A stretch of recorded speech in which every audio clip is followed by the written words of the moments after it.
Inner Sanctum Mysteries.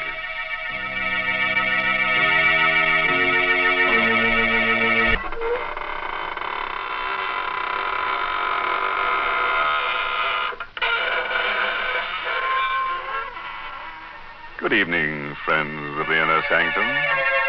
This is your host to welcome you in through the squeaking door to another half hour of horror. Come in, won't you, and sit down. I hope you'll forgive me if I don't get up, but I'm terribly tired. I spent last night with a friend who's a book collector, specializes in bestsellers. He certainly showed me some interesting ones.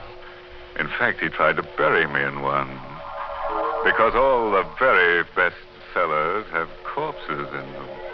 And now, friends, if you're willing to gamble with your peace of mind, put out the lights and listen to Death by Scripture. It's an original radio play by that old gravedigger, Robert Newman. Yes, and our star tonight is Stefan Schnabel, who plays the role of Stefan. The place is China, somewhere near the outskirts of Shanghai. A man-made wasteland ravaged and devastated by war.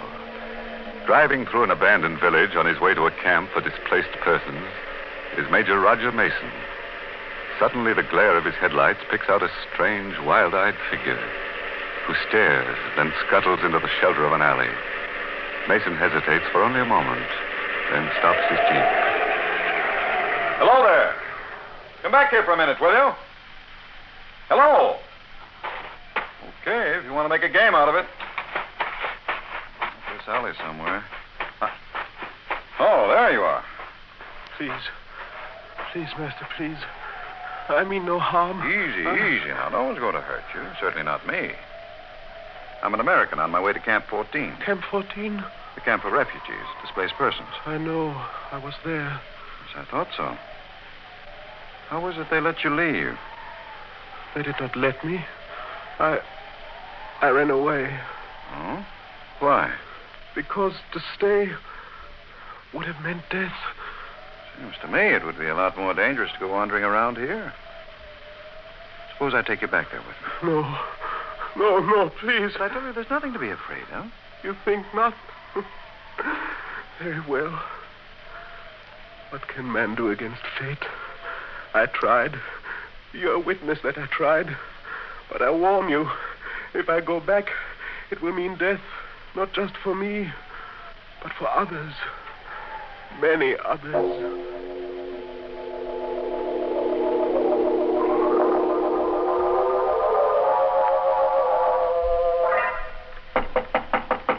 Come in. Dr. Kona? Yes. I'm Major Mason. Major Mason, I'm very happy to meet you. Welcome to Camp 14. I'm very glad to meet you, too. I've heard a great deal about you. The job you've been doing here. Oh, Dad. There was not much I could do when we were all prisoners. But now that we have been freed and are beginning to get food and medical supplies, it is almost like a holiday. May I present Miss Mia Singh, who has been assisting me? Major Mason? Miss Singh? I brought someone here with me, someone I picked up on the road, and... Stefan. I did not want to come back. He made me. Well, then he does come from the camp here? Yes, of course. A curious case. We have never been able to discover his last name or even his nationality. We have many kinds here, you know. White Russians, Koreans, Siamese, Burmese. Stefan, why did you do it? Why did you run away? Because I was afraid. Because of this. Another one. That same paper. What is it? We found about a dozen of them scattered around the camp this afternoon. Read it. You have not escaped. There is no escape. Do you recognize this symbol here? Japanese Black Dragon Society. It says there is no escape. And it's true. I tried to escape, and what happened? He brought me back. Our benefactor. Our savior. I told you there was nothing to be afraid of, Stefan. Afraid? Is death something to be feared? It is the one escape they cannot take from us. Death, to sleep, to rest, to rest. Really in a pretty bad state. Couldn't you put him up in the administration building? That might be exactly what they want. What do you mean? It is not like the Black Dragon Society to warn someone they mean to kill. But suppose they don't know exactly who they do want. Wouldn't they do what they seem to have done? Make a general threat and see who showed fear, who did run away? The war is over, Kornoff. The Major is right, Doctor. Are we still living in the past? And we do have a room here where we can put Stefan. The one down the hall. Very well. But remember, I warned you. I, too, think it will mean death.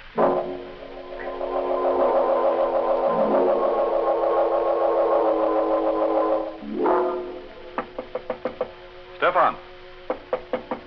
Stefan! The door's not locked, Major. Come in. I didn't know whether I'd be disturbing you. Whether you were asleep. Sleep? I never sleep. Never. You're feeling better, though, aren't you? Safer? It is at least quiet. A man can think. I was lying here, trying to remember. Trying to remember what?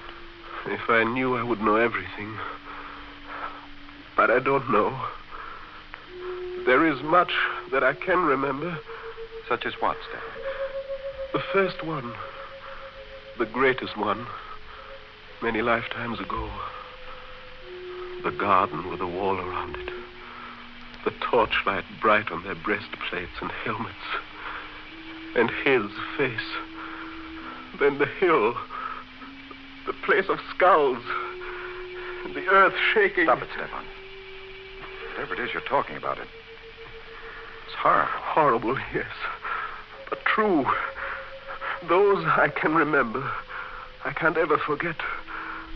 But what I can't remember is now. Who I am, what I must do, and why. That will be horrible, too. As bad as the others, but... Look, Stefan, you're a sick man. Now, you've got to rest. You've got to stop thinking, brooding. I'm going to get you something, some medicine. That'll help you to sleep. Then when you're strong again, we'll take you away from here. Sleep. I told you I do not sleep. I cannot sleep. No? We'll see about that. I'll be back in a few minutes. Sleep. He does not believe that it is not for me. Not even the final one, which is dreamless. What's that? Outside the door. This door. But who is that? Who is there? Oh, no, don't!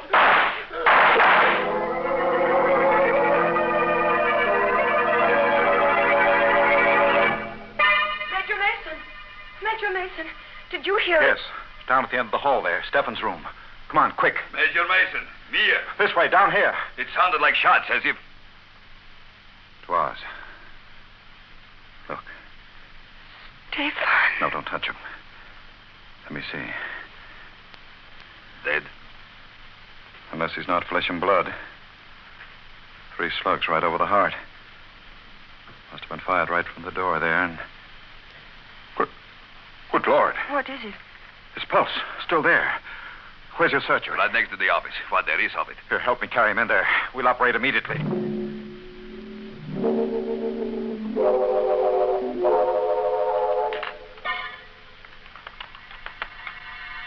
Swab. The crack door right there. That's it. He must dead. Clamp that off. You don't have another one, Major. Suture then. Tie it. How's his pulse? Weak, but steady. Now the swab. That's it. No, I don't dare probe. Forceps. It is almost in the vena cava. No worse than the others. It's absolutely impossible. No one will believe it. But he's still alive. There. The last one. If he does pull through, if he even holds out for a couple of hours, I'll believe anything.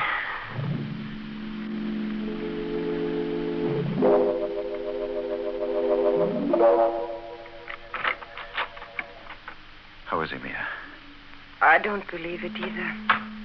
But he's better. His pulse is still strong, and there are no signs of shock.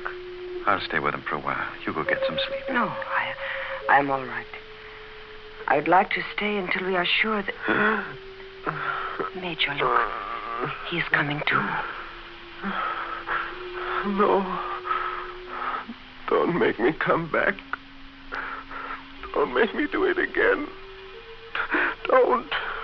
Hello, Stefan. How are you feeling? What?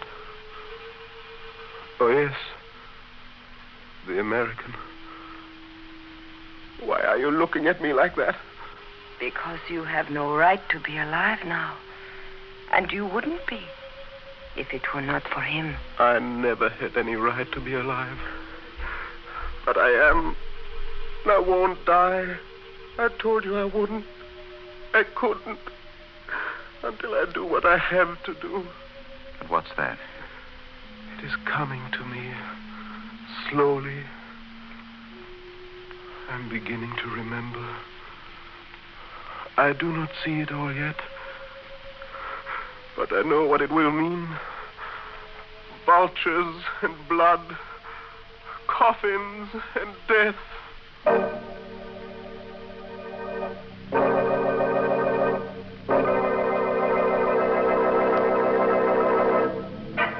Well, now we're starting to get somewhere.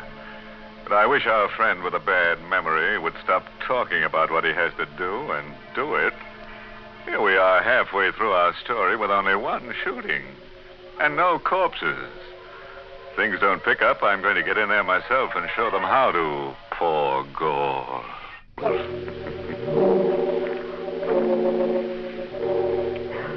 It is the next evening, about 10 o'clock at night. The dust-laden wind still wails around the lonely camp, and the refugees from many nations sit huddled in their rooms. Stefan, his face gaunt and drawn, is sitting propped up in bed in the administration building. You're sure you feel well enough to talk, Stefan? There is pain, but that does not matter. What is it you wish to know, Major? You were shot, Stefan. You know that. Did you see who it was that shot you? Yes, I saw. But that is not important. Does not matter. What do you mean it does not matter? Just that, Doctor. You see, much has come back to me. Not who I am, but what I must do. And I know now that I have nothing more to fear. That I was shot by mistake. Mistake? What the doctor said last night about the Black Dragon Society was quite true. There are 2 men here in the camp for whom the Japanese have been searching for years. Men who have been leading the resistance movement in their own countries. Even now, the Black Dragon Society feels that those 2 men must die. Do you know who they are? Yes. Do not mention their names. Do not even think them. You know who they are, don't you, Mia? One of them is your own father, Ram Singh. And the other is Pao Tung. Is that true? Yes. It is true. Then I think we ought to go see them at once. Make provisions to get them away from here.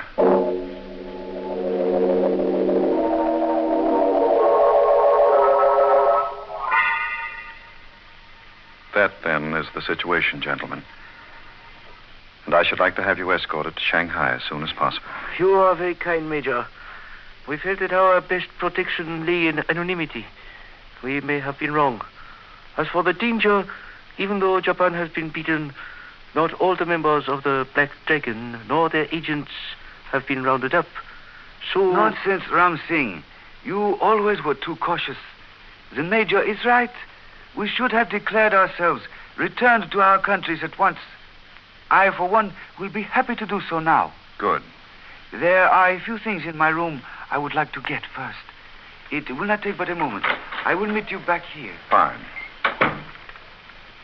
You still look worried, Father. Do I? Perhaps I am. After all these years, waiting, working, suffering, to be so close to what I waited and worked for. But what is there to be afraid of? The Major has promised you protection? I know, and I'm profoundly grateful. But I keep wondering how Stefan knew. What was that? Out on the compound, and it sounded like... Pautung. Stay here, both. No, wait, I'm coming with you. Father, you stay here. Lock this door and do not let in anyone unless you know who it is. Major Mason! Major Mason, where are you? Over here. This blasted dust is so thick. Who's that? Kornov, you heard it too? Yes. Sounded as if it came from... There he is. Pautung. Yes. Dead? Very. Throat cut from ear to ear. No. No, he just left us. He was only gone a minute. That minute was all somebody needed.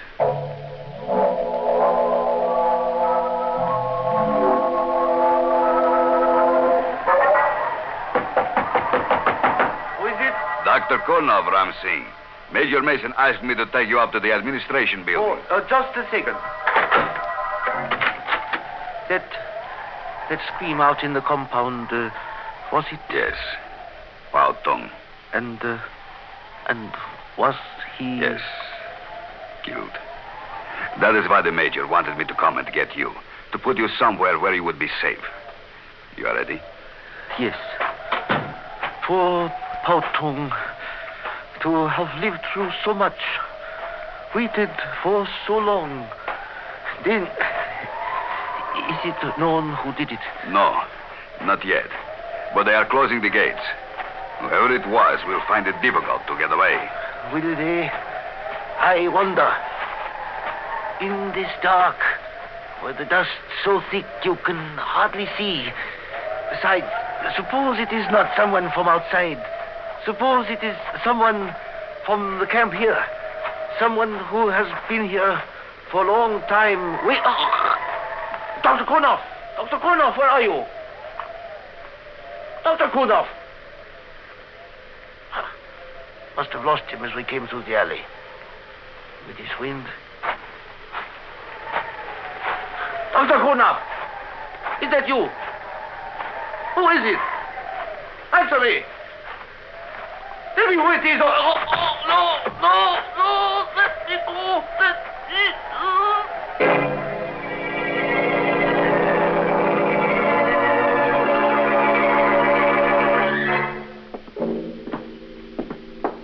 Open the door for me, will you, Mia?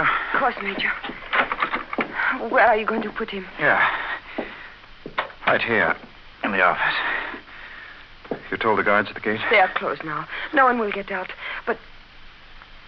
Stefan, what are you doing up? You should not be out of bed.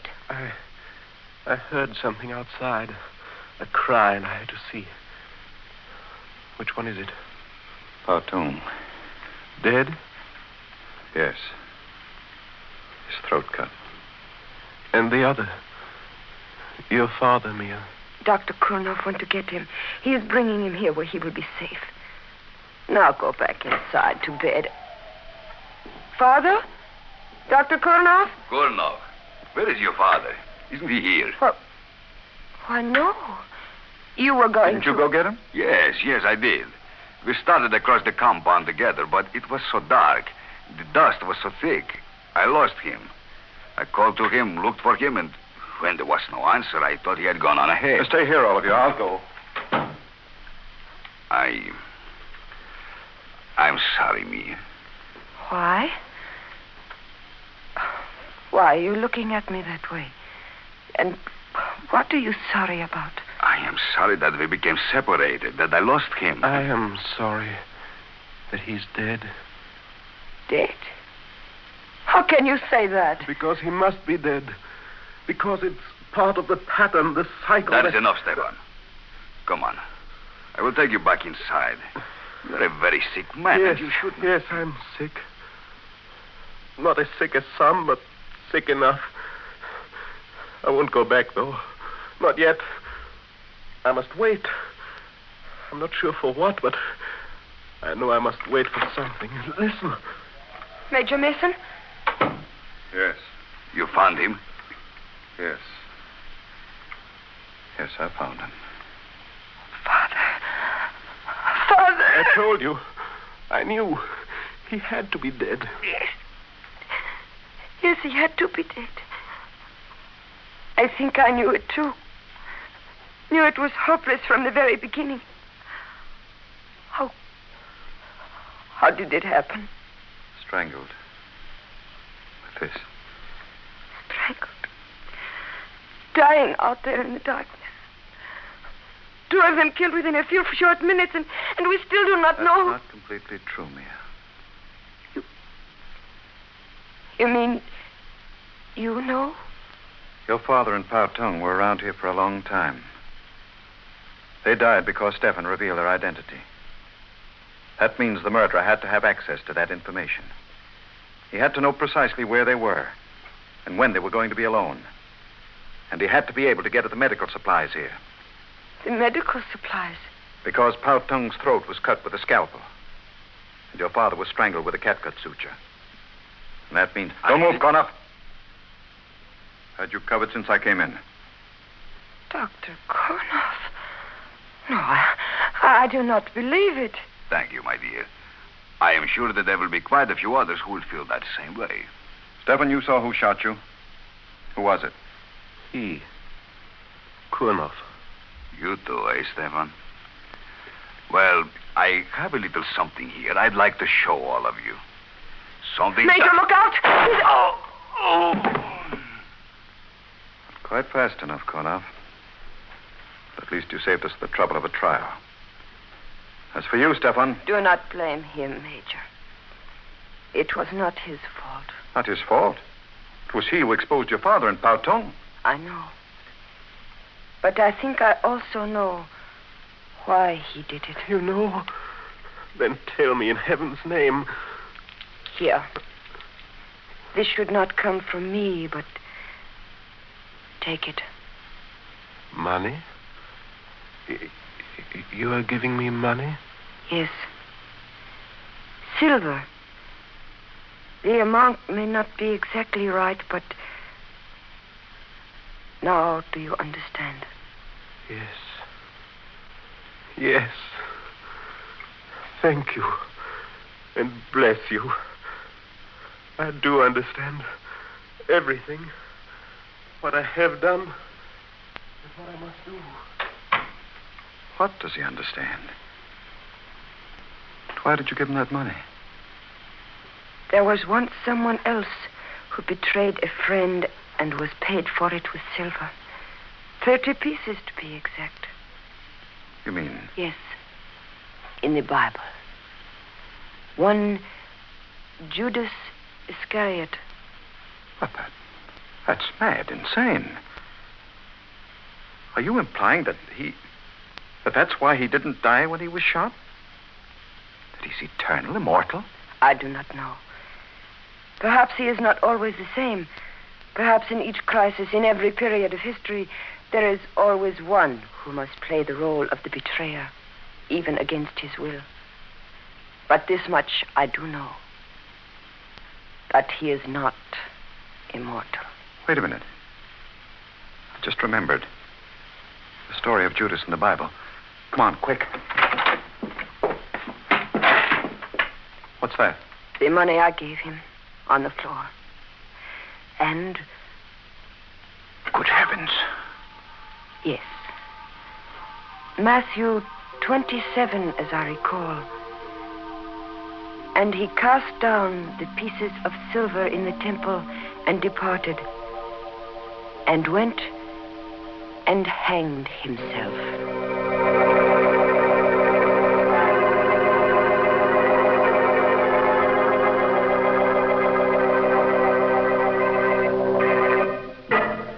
Well, that's the kind of character we like to have on this program. A little slow getting started, but he did deliver in the end. 2 corpses, plus his own. A nice down-to-earth sort of chap who wound up high in the air with a rope round his neck. Yes, we'll have to see that he's back with us again next week. Rope and all. Use the rope? Of course we will. You know our motto, no noose is bad news. I don't like it when people fight, especially grown-ups like Mommy and Daddy. Mommy always told me it wasn't nice to yell at people or say mean things. But most of all, she said you should never hurt people. She said hurting people is a crime. And if you don't believe me, you can just go ask my daddy. But you'll have to wait for visiting day to do that. Physical abuse is a crime. Stop abuse. See your Family Advocacy Program office for help before you hurt someone you love.